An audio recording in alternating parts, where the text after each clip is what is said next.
Yvette, it's so lovely to speak to you this morning. You're looking a lot cleaner than when we saw you last night. What was the first thing you did when you got out of the camp?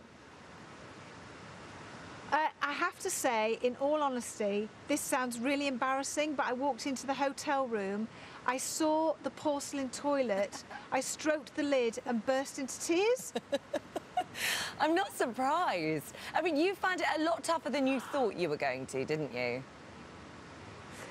Yeah, I actually had hypnosis before I went in to really get myself geared up for it. I did a load of research.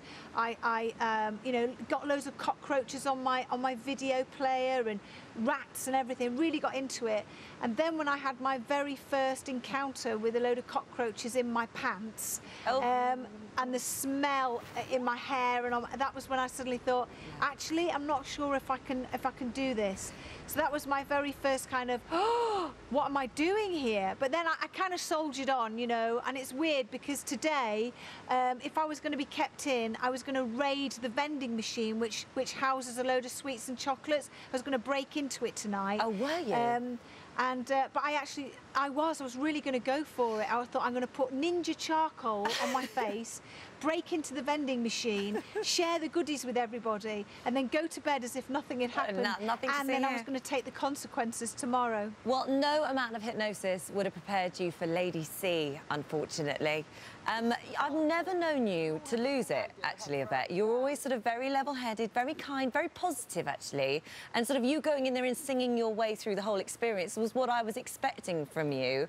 And then there was that night when you snapped and you told her to shut up. And it was an Yvette I'd never seen before. Yes, it was very strange because what you don't see on the show is has not been edited, it's not been put in. But basically, she had driven us all mad. But basically, she was coming out with very personal things, being slanderous, being very personal, being very hateful. Were they offensive? About myself. Yeah, very, very offensive about myself, my career. She then went on to turn on Brian and said some very offensive things to him.